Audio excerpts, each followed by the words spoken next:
think I have some extra copies up here. We can get them to you afterwards. I'm Ron O'Connor Jr. I'm the service manager here at Irwin's, and this is Billy Salta. He's our quick lane manager for the quick services. Between us, we were just talking about it. We have 70 years of experience. I have 30 and Bill has 40. And we know about 99.8% of the stuff. We learn something every day in this business. So we're going to try to give you some basics so that you feel comfortable walking into a service department or a service facility and some basic items. So our agenda for this evening, we're going to tell you some tips on when you're working with a service advisor. A lot of times we don't get enough information. We're going to give you some tips on how to get a little more information to the advisor, try to help fix your car right the first time. Bill's going to talk about oil changes, when, what types, and which one's right for your car. We're going to talk about tires and tire tread. When is it time to change the tires, and which kind of tires should I put on my car? I'll talk about some basic car care information and some servicing tips. And keeping your car clean and the benefits of keeping your car clean. I'll talk about that also. We're going to talk about some warranties, what's covered and how to tell what's covered. And I'm going to talk a little bit about extended warranties because there's always a lot of questions about extended warranties. And Bill's going to talk to you about signs when you may be having issues with your vehicle and what you're experiencing and what it may mean to you and your car. So the first section is about working with your service advisor. One of the biggest issues we have trying to duplicate is noises and the concerns and what does a noise to you mean. So that tips for you to be able to communicate that noise to us so we can try to fix your car. Bill came up with this list and I added a few things. If you're hearing a screeching in your motor, usually it's a sign of a loose or worn belt. Initially that's not a big deal, but something that we need to address because if that belt snaps, something else isn't going to be turning. A clicking noise is usually an indication that your brake wear indicators, it's letting you know the brakes are down, or you might have a constant velocity shaft, which is like an axle shaft that may be getting worn. A ticking noise can either be an exhaust leak or low oil level, so that's another pretty important noise. If it sounds like a jet taking off, you might have a bad wheel bearing or some bad tires. Thumping and clanging, usually a sign of bad suspension parts. Rattles, usually coming from suspension parts, the exhaust system, or usually the body mounts or the little body fatigue there too. If the vehicle's whining when you're taking a turn, it's usually a sign it's got low power steering fluid.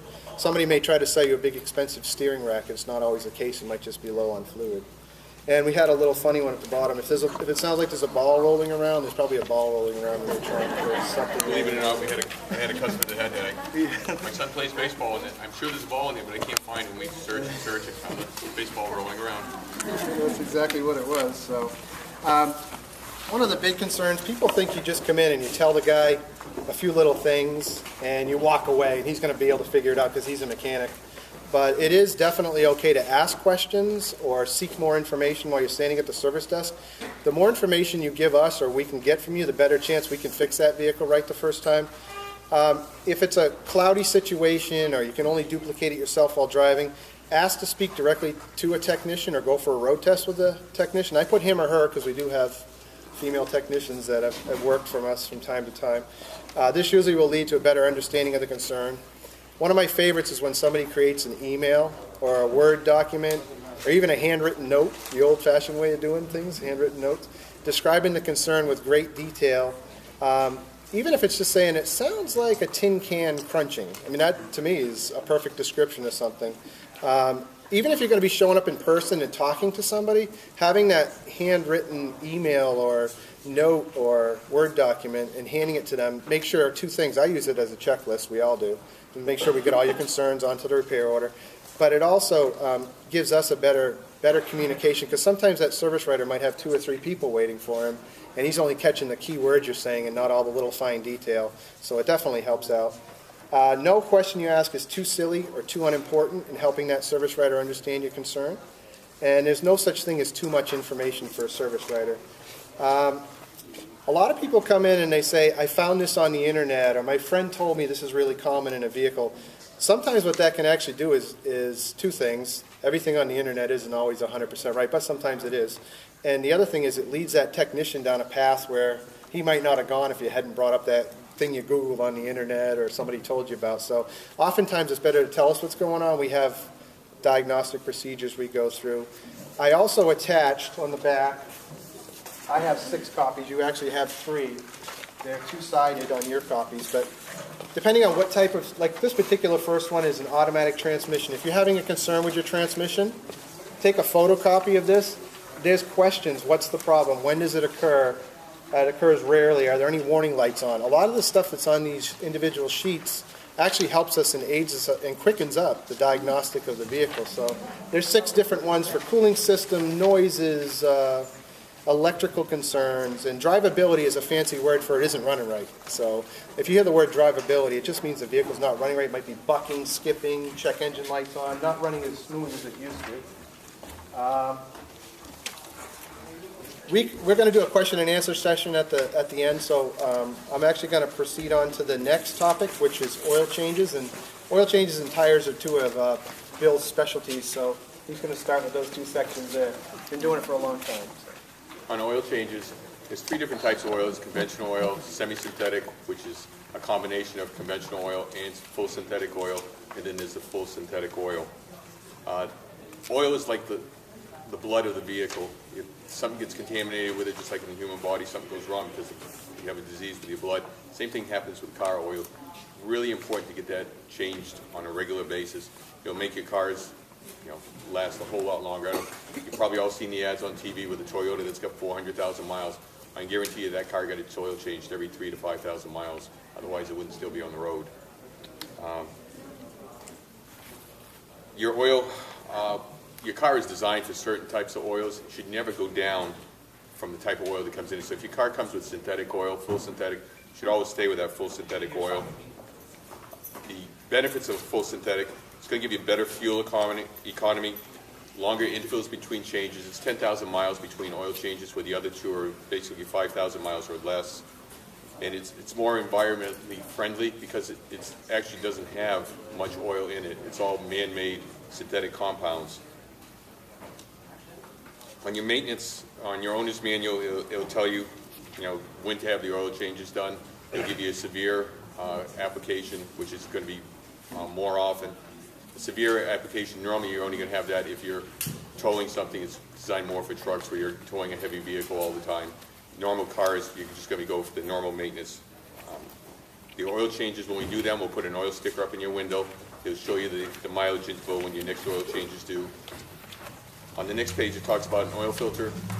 Anytime you go to any reputable garage, they're going to change the oil filter automatically. That line there is more for do-it-yourselfers.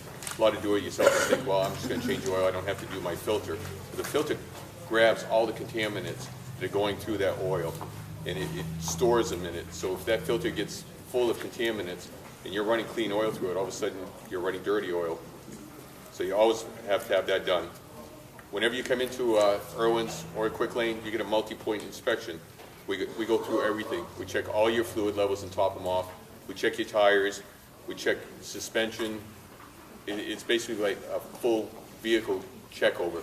And we give you a printout on that, so you know in the future if you're going to have something that's impending. We'll give you a warning label. It's going to be red that you should address that immediately. Yellow that's in the caution zone, and green means everything looks perfect. It's always nice to get one of those that comes out perfectly green for you. Your maintenance light in your car, you're going to see change oil. And they vary from car to car. Some are going to flash at you. Some are just going to come up and say oil change due. Others are going to say oil is 0%. That just means a different way of saying it's time to get an oil change done. And they're all programmed in the computer. So when you come in, that light's on. It's not. Doesn't mean that you're out of oil. It just means it's a maintenance light and it's time to have the oil change done. At the same time, when we do the oil changes for you, we do the tire rotation. And I'll get into that in the next section, but that will really extend the life of your tires. And I guess we'll move right along to tires. Segway. Yes. First line here, real important. Tires are the only thing that are touching the ground on your car. Hopefully. Hopefully. If you only have 2 touching the ground, you're in trouble. But it's the type of thing that everybody looks at and is tires, they're black and round. Well, they are, but there's a whole lot of technology that goes into those tires. They affect how your car rides, how it turns, accelerates, the traction you're going to get in wet driving. Wet driving, this tire is designed basically for every kind of driving that you do. high-performance tires on a lot of the new cars will come through with a high-speed rated tire. It's going to give you better cornering than a conventional tire. It's going to give you quicker stopping distance. So it's always recommended to stay with the same type of tire that came with your vehicle, replace it with the same type, just because of the advantages that that tire was designed for your car. A lot of people ask, when is my car due for tires? Well, state inspection-wise, it's 2 seconds, and they used to use the penny as a guide. You take a penny, poke it in your tread, and if they touch the top of Lincoln's head, you're due for tires. Tire industry recommends that you go a little bit sooner than that. They recommend 4 seconds, so you're actually covering part of his face. The reason for that is you might be legal for street driving and state usage, but you get into wet conditions that's not enough tread there to effectively evacuate the water. The deeper the tread, the more it prevents you from hydroplaning. That's really important. The tires really shouldn't be the last thing that you do. It's one of the most important items on your vehicle. The next item is alignments. Really important to have your alignment checked every time you replace your tires. There's nothing worse than spending $150 for a per Michelin tire and come back 10,000 miles later and have the service advisor say, your tires are wearing bad, I recommend you replacing tires. So when you have tires put on, have that alignment checked. We do a free check where we sell you the tires. If it needs an alignment, we'll take care of that for you. We do front end for vehicles that don't have any adjustments on the back. We do four-wheel alignment, which corrects front and rear for you. On alignments, people say, well, my car is going perfectly straight. Your car can be drastically out of alignment, and one of the adjustments that keeps the car straight is called a camber adjustment. So you could be going down the road with your tires like this, and every time you go around the curve, you're just rubbing against yourself, and it wears the edges out on those tires. So alignment is very important. I actually recommend every 6 months to have that alignment check for the roads that we have up here. If we lived in Florida, once a year is probably good, but the potholes, the curbings, the big granite curbs they put around the roads up here, just have to hit one of those once. Car's out of alignment, and there go those tires. Sorry? Yes. Question for you. I mean, we all know that it can tend to feel like it's pulling from the alignment. What other things could you suggest for the woman to look for if it's not going to be pulling? These are things, I mean, like I would suggest maybe even like turning your tires hard, getting it out of your car. And looking at them. And you really get a much better look at your tires that way. What I mean is that if you're looking like it's underneath the chassis, it's tougher.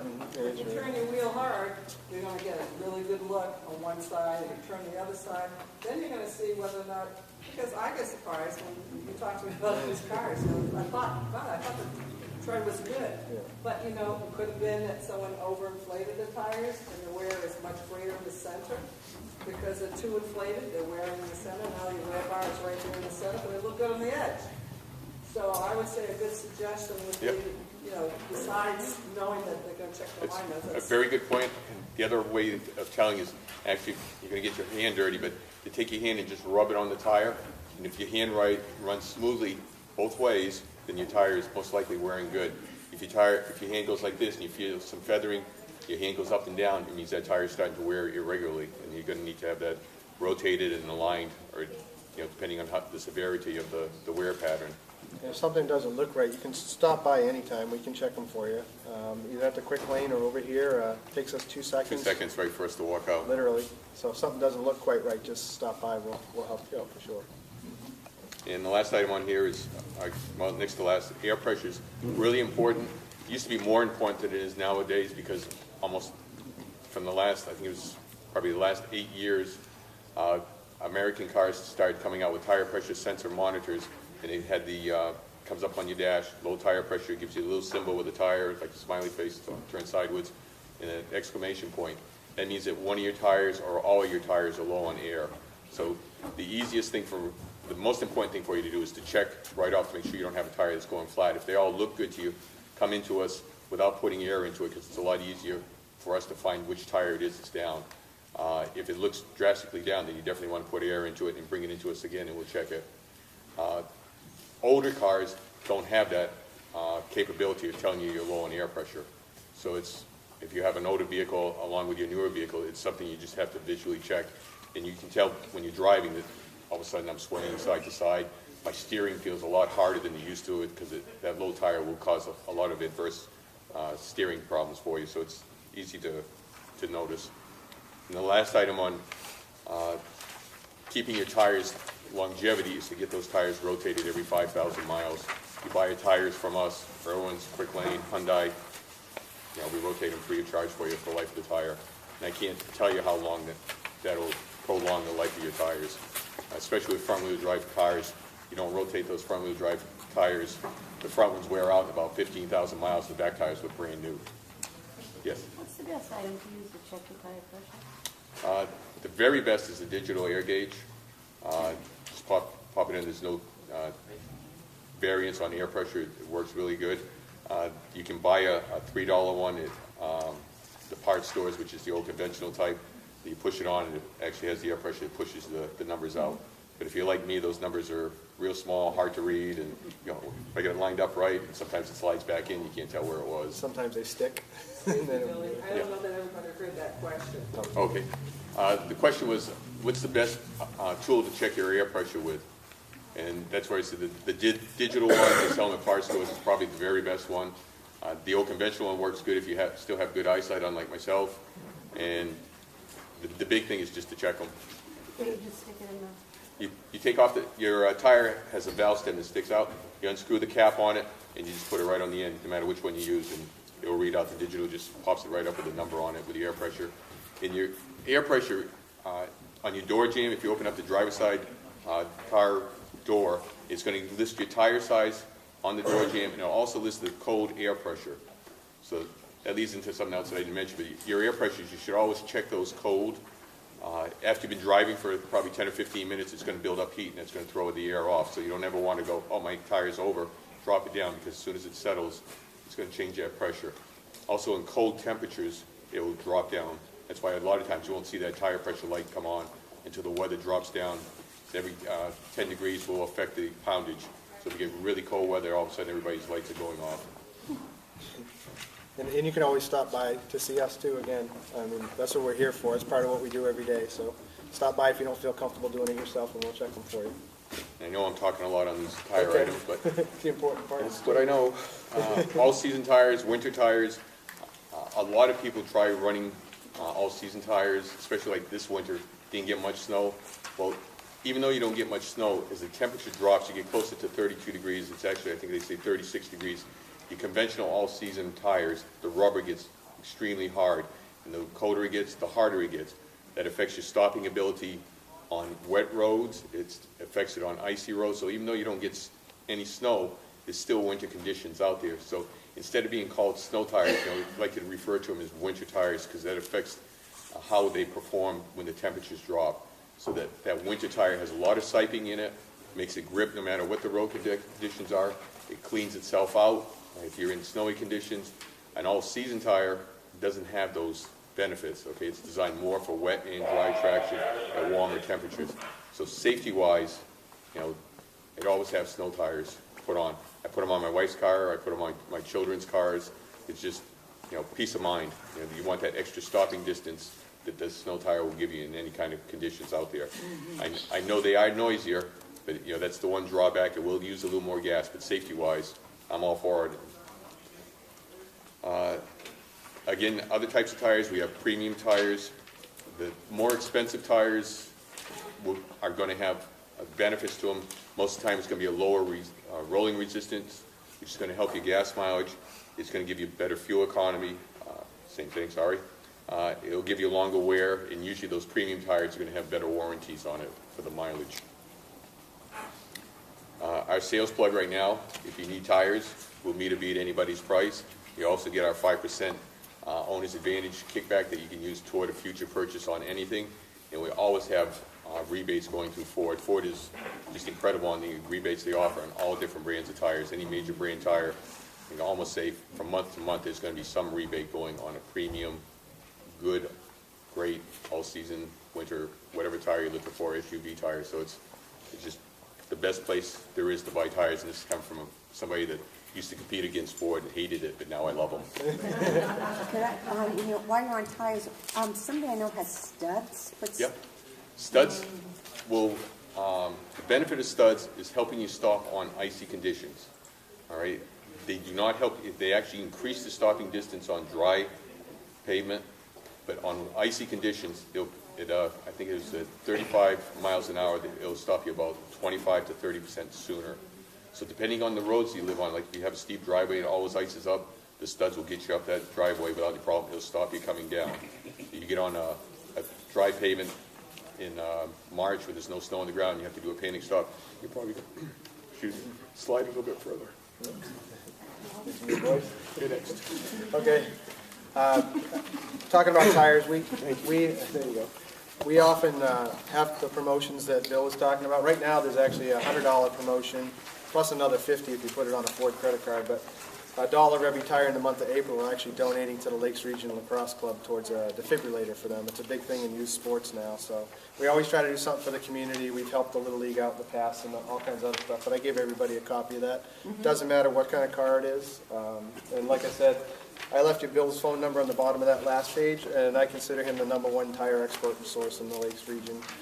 We have plenty of folks that can help you with tires, but he has been doing that all his life, so great source. The next section's on basic car care information and tips. I'm good. I think. Oh, okay, he's got his voice back. Cabin filters, one item that we always check when you have your vehicle in for any kind of service, your cabin filter. A lot of people don't know what that is, but it's the filter that is most often located behind your glove box. It cleans the air that your AC condition runs it through, cleans the air that you breathe, and it should be fairly white. If you see us come out and show it to you and it's black, that's what you've been breathing in that air that comes back through the cabin. So that's the one that I really like to have people replace. And you'll always see me, if you come over to me, I'm bringing one out to show you. Engine air filter, another big thing as far as economy. When that gets dirty, it's going to start cutting down on your gas mileage. Favorite place for if you leave your car outside for mice and chipmunks to make their homes, and we'll pull them out and have a big pile of insulation, nuts. They just like getting up in there, so that, again, cuts down on your gas mileage. Real good thing to have checked. Mice babies, sometimes. Oh, yeah. They're there too. We've done the tire rotation. Engine coolant varies from car to car. Some cars recommended changes as early as 30,000 miles. Some as high as up to 120,000 miles. Again, when you come in, we check that, see if it looks dirty. The engine coolant nowadays has special additives in it. It keeps your water pumps lubricated, stops it from having a possible failure. So again, just go by your owner's manual on when it should be replaced. Transmission fluid, another big item that should be done in accordance to your maintenance service table, because again, if this goes, you're looking at a major repair. A lot of vehicles up to 100,000 miles, some are a lot sooner than that. So again, it all varies on the car that you have. But anytime you want to have that checked, just let us know. We do it automatically for you. If the vehicle hasn't been to us before, you just have to tell us when the last time you had it serviced. We can look it up on the tables to see what the recommended is. Spark plugs. These, again, vary by the age of the car and the kind of vehicle. They can be regular copper spark plugs, platinum, iridium. Some recommend replacing at 30,000 miles if you're a copper spark plug. Other ones go all the way up to 120,000 miles for iridium. One of the few things that still have to be replaced as far as the tune-up. There aren't many items any longer. In the olden days, you used to have to come in and have a tune-up. You'd have a myriad of different items to be replaced. Now it's basically spark plugs and a couple filters. On the next page, basic car care information tips. We've got some tips on that back page, things you should periodically look for if you see dash warning lights on. Check your tire wear and damage. Changing a spare. This one is near and dear to my heart. I was coming back from a meeting one time and tried to change it between Hooksett Toll Booth and I-89 in the dark. And a tractor trailer came by so close to me it blew me over, and I was laying in the road as the next car was coming. So I always tell people, don't change it on a major highway. Drive off an exit to a well-lit area, maybe even a gas station if there's one there. Drive to a safe place. I'd rather have you ruin a tire and a wheel than to get killed trying to change one. Also, the procedure for changing your individual spare tires is in the owner's manual. You should at least have the basic idea behind it. Hopefully somebody will stop and help you. We also have a little warning. Beware of offers that are too low, like a $9.95 oil change from somebody that you really don't know. A lot of times two things. It's inferior product that's being used, but also they're not usually there to just sell you the $9.95 oil change. We offer specials from time to time, depending on how the business climate is. We're slower in the wintertime and crazy in the summer. So you'll probably never see anything quite that low, but usually those $9.95 specials are followed by a $400 bill, so just be careful. Recommended work. Somebody recommends something to you, ask to see the part. If there's any resistance in them showing you the part, chances are you don't need it, and I'd go get a second opinion, because it happens a lot. In the industry, you see these 60-minute things where they go into I won't say anybody's name, but one of these shops, and they're changing stuff that doesn't even need to be changed. The next section is keeping your vehicle clean and the benefits of doing so. Washing your car, you have several options for that. You can do it yourself by hand or in a touchless car wash, or we recommend doing that probably once a week, depending on the weather. Summertime, you probably don't need to do it that often. But if you're going to do it yourself, we recommend using car wash soap that's specifically made to wash cars with, not just dish detergent. I used to do that when I was a kid, but it strips all the wax off the car, or any resistols or anything you put on. It's not good for that. Also use a car wash sponge and a wheel brush for the wheels. You can buy a lot of these items. They're widely available from automotive stores to Walmart. And waxing or buffing, I recommend that once a year. The paints are pretty well protected, but they still need a wax coating on there from time to time. You can do it yourself, or you can have a pro do it. We happen to have a full reconditioning department also. Waxing can be done by you. Buffing, I really recommend you doing it by a pro. Somebody's tried to buff their car before, and they buff the paint right off the car. So if you do that, then you're going to go see our body shop. And that's going to cost more than it would have to have somebody that does it all day long do it. So the wheels themselves, good sign it's time to get something done with those as they turn black from the brake dust. Usually I see it more on the front than the back, but you start to see it on all four wheels now. It's very corrosive, and there's a little protective coating over those wheels, and it eats into that if you leave it on there too long. So once again, if you have that wheel cleaner, it's available in a spray bottle usually. You just scrub it when you're washing the rest of the car, or when you go through the car wash, it usually does a pretty decent job, or we can do it for you again. Interiors, they can be spot cleaned as needed or shampooed by a professional. We actually have a big shampooer that we use. Sometimes the stains are just too deep for you to get yourself, or the dirt's really embedded in the cloth, and it takes a shampooer to get it out. Windows, just wash them with paper towels and home glass cleaner. That's pretty simple stuff there. The benefits of keeping your car clean, the trade-in value. When you trade your vehicle in, the price allowed for the trade is often reflective of the condition the vehicle's in. So if you try to keep it clean, I have a waiting line for my cars because I'm religious about it. People are always asking to buy my car. It's not usually hard to get rid of, and that's a reflection of people seeing it clean all the time. Maintenance cost, if you don't keep your vehicle clean, it actually reduces your If you keep your vehicle clean, it actually reduces your overall maintenance cost, because if you don't clean it, rust builds up. Rust repairs are extremely expensive, and not to mention when you go to trade the car in, if they see rust, that means it's a repair for them too to sell it, so it often detracts from that value. Dirt and mud, I found this out. Dirt and mud underneath your vehicle results in a fuel loss, believe it or not. Dirt and mud underneath the wheel wells can add 10 to 20 pounds to the vehicle, and every 10 pounds reduces your fuel mileage. So touch-up paint. Every car has touch-up paint tubes you can buy to color your vehicle. Keep them in your home, not in the car. A lot of times they tell you to put them in the glove box, but they actually freeze in the wintertime, and it takes away the value of the paint. So just keep them in a nice place you're going to remember in the house. You notice a chip in the paint, touch it up so you don't have a rust spot develop.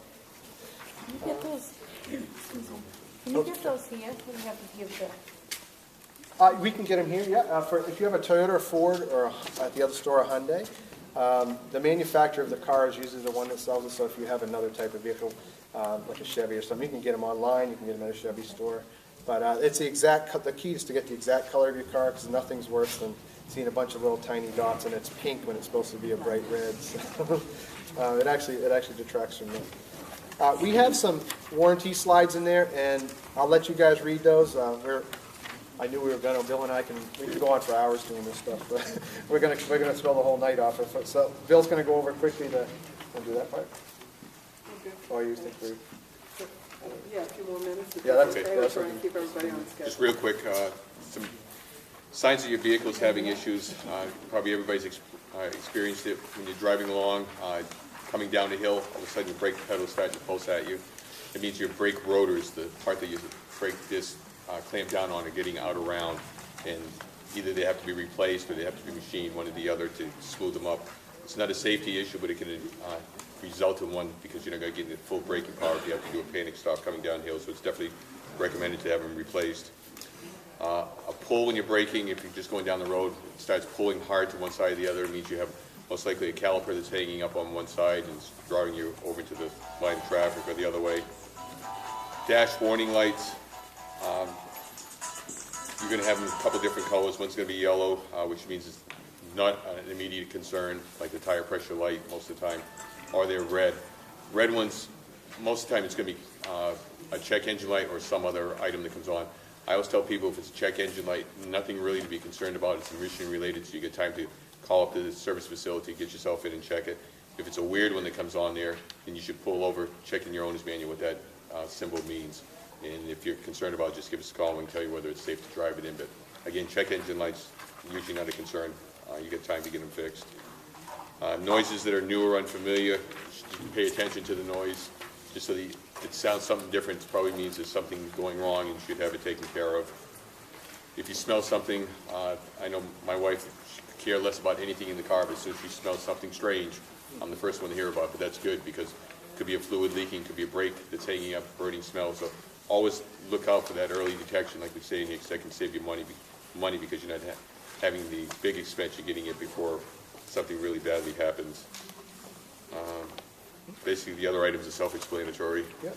And we've got a page on extended warranties there. I gave you some opinions based on what I see of extended warranties. They're a good thing if you're going to keep the vehicle for a long time or you want a peace of mind that you're going to control your costs over that time period that you own the vehicle. The next page is a bunch of warning symbols and what they mean. Your car may have some of these. These are actually for Toyotas, but in your manual there should be a copy of every one of your warning lights and what it means. You might want to familiarize yourself with them. And once again, green or blue is okay. Yellow, you can deal with it when you get a chance. Red is pretty important. You probably want to stop and at least pull over the side of the road, take a look and see what that warning light is. All of our contact information for the whole group is on here. I gave you my information, Bill's, Chris Irwin's, the Hyundai guys up there, all the sales department and parts department and our reconditioning staff. So their email addresses and phone numbers are all in the back there. There's probably going to be a million questions, so and we apologize for going over on the time, but we'll definitely take anybody's questions. Feel free to email us, and maybe there'll be more time. I know you've got to move on to the next one. Thank you, Ron and Billy. I think you did a nice job. Thank you very much.